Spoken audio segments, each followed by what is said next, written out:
Hello and welcome back guys to another video. Today I will show you some hypnotic bleepy sounds inside Ableton Live. I will use only Ableton stock instruments and effects, so you don't need to buy any plugins or any stuff on the internet. I've prepared a project inside Ableton Live. This one is like 1 day old or something. I was working on a new track and thought I just take you through the process how I make my top bleepy synth sounds, and yeah, I end up with this. So let's get into it. I just play the groove.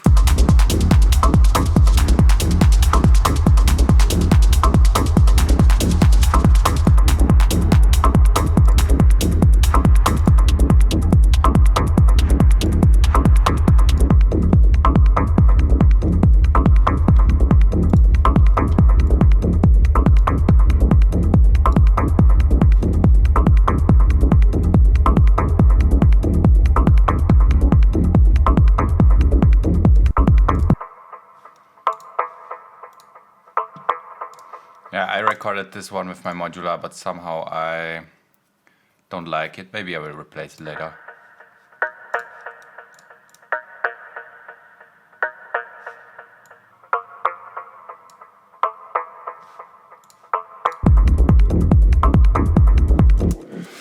Okay, so now we just create the bleepy sequence. This is actually why we're here, right? So I will go with the meld, I think, with the new Ableton 12 instrument device. Then I make some low cut already, and I also need some type of sequencer. Then I take a delay maybe, or an echo, I don't know at the moment, and I will take a reverb and yeah, let's try out what we find here. So first things first, I press the random button here, but as I know, I need some quantizer right here.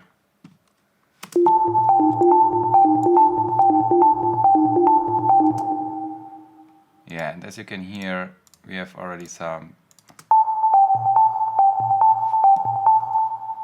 bleepy sounds here.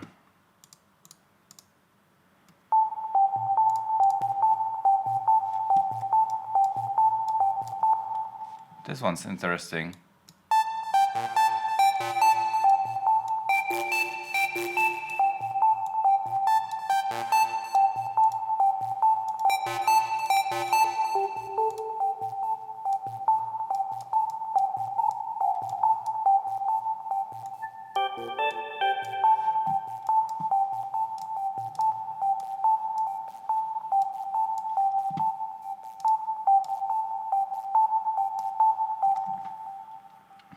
On the bleepy sounds, I like some stereo effects, so this is why I use the ping pong delay here.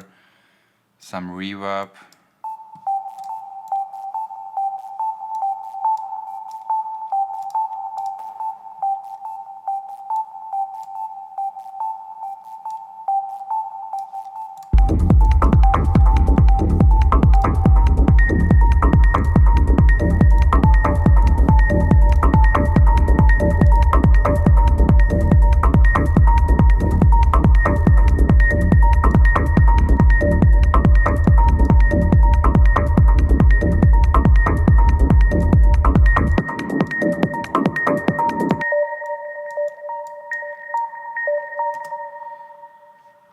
Yeah, it sounds pretty good already. You know, in the bleepy sounds, it's just about high notes. The sequencer is not playing like in key, so that's why I have a quantizer right here. I also don't know the key of my production right here,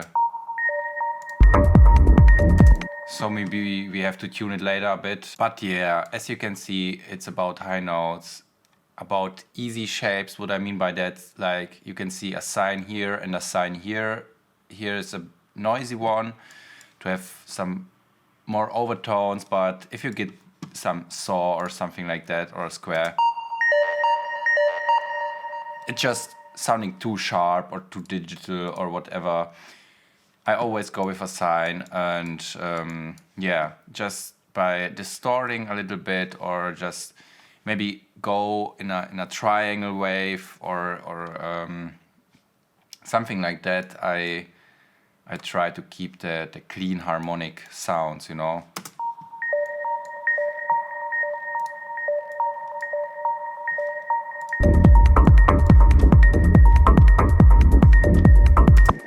Okay, then now we have some options, like we can go with something like a shifter.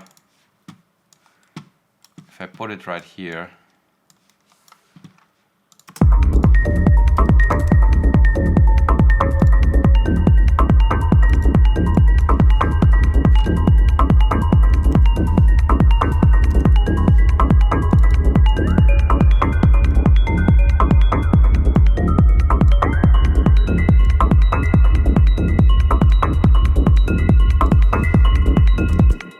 if I duplicate the delay, I will show you a trick now, because I like the sequence, but it does not fit my groove. So I try to change the groove with the delay.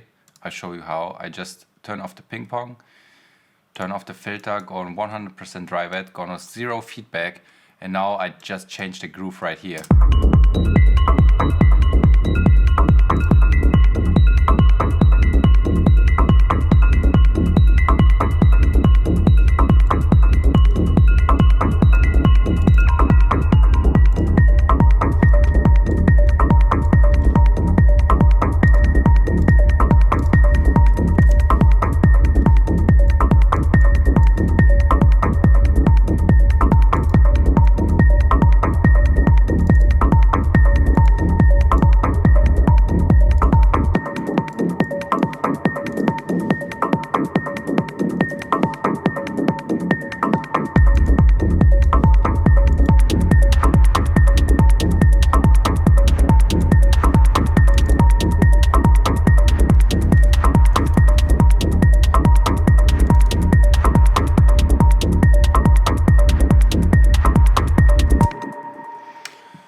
Okay, yeah, it's definitely not 100% in key, so I will play with that a bit later, because it's a bit difficult sometimes to get things in key, especially when I recording stuff with my modular, you know, the keys and frequencies are always all over the place, and you have to just make some small adjustments, and I never play like in key or something. I have a lot of random stuff and shit going on there, so I always need to check and yeah, try to sync everything somehow. But yeah, we will do that a bit later. Now I try to show you one more sound design tool I'm using on my bleepy stuff in my songs. So this is the Corpus. You know, you can go with something like a marimba.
So I think this one sounds pretty nice.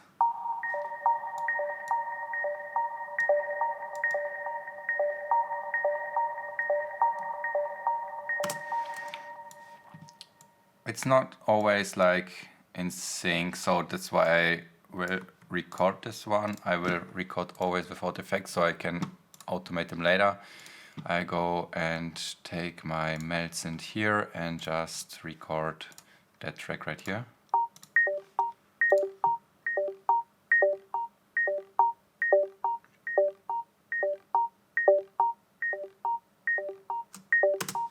Okay, this is enough, I think. Then I will take, I think this one was the best.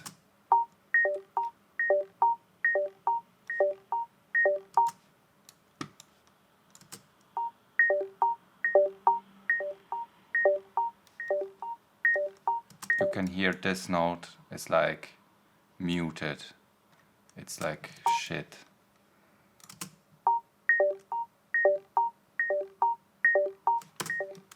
Okay, this starts to sound pretty nice. What you can do right here is like to add some movement to the bleepy sounds, because it's very static right now. So let's go with some LFOs.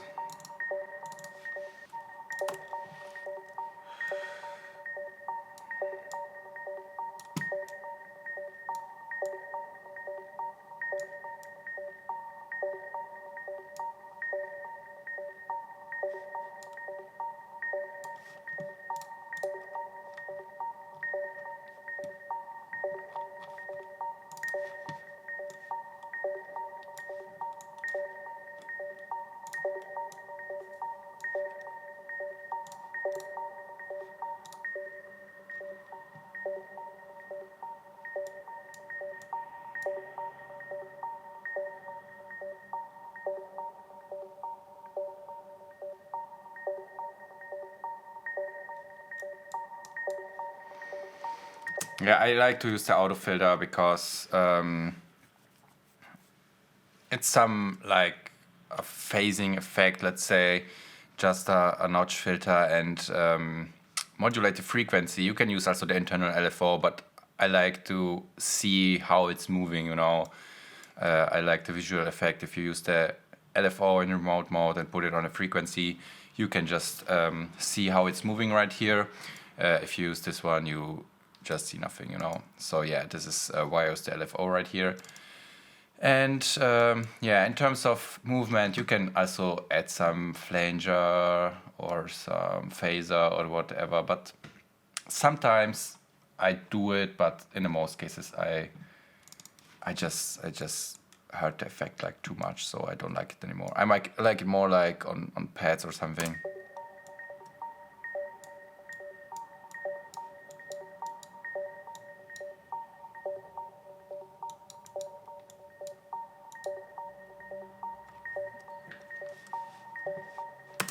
Yeah, you can hear it. It's adding a little bit more movement and some special effect to the sound. Yeah, like I said, sometimes I like it, sometimes not. I also put the flanger and the filter after the reverb and the delay, because the reverb and the delay are just doing a lot of frequencies, are generating a lot of sound, and if you put it afterwards, it's modulating also the reverb and the delay, and you can hear the effects much more than if you put it behind it. Okay, I keep this one. I try to make a new sequence.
Yeah, I think I will keep this one because this one I like it more than the first one. The first one is like in my normal usual process I used to record a lot of sequences and always I end up to keep only one and I just delete like all the other ones. I definitely keep this one and will just delete the first one because it's like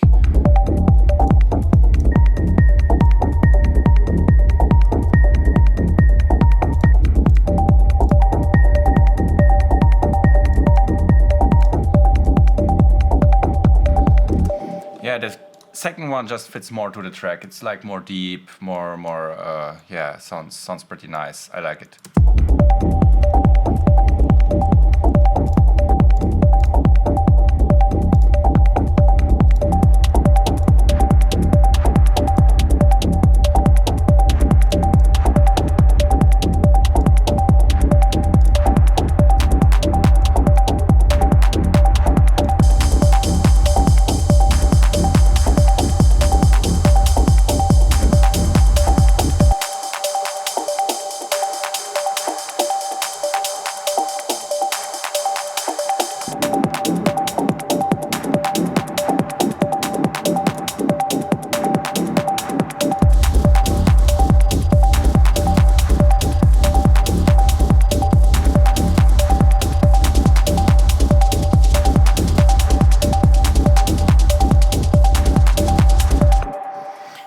Yeah, then maybe add some movement to this one. You can filter it a bit. You can just add some distortion, like I said before, some phaser, some auto filter, whatever. Just add some movement because it's a bit too static here. I forget to mention, but you saw it already here. I used a polyrhythmic sequence, so I turned this one to 6 steps instead of 8, so it repeats after 6 steps, so it get polyrhythmic. It's very common in bleep sounds to use sequences like that, and I also like it a lot. So yeah, this also adds some movement to the track because it's not always repeating the same sequence, but it's always a bit different because it's repeating after 6 steps instead of 8. So yeah, you're not in the same sequence size as the other one. So yeah, I think we're done for today. I hope I could give you some insights or help you a bit with your sound design process. If you have any questions or something, leave them in the comments down below or hit me up on Instagram. If you don't want to miss out any valuable tips in the future, don't forget to subscribe to the channel and see you in the next video.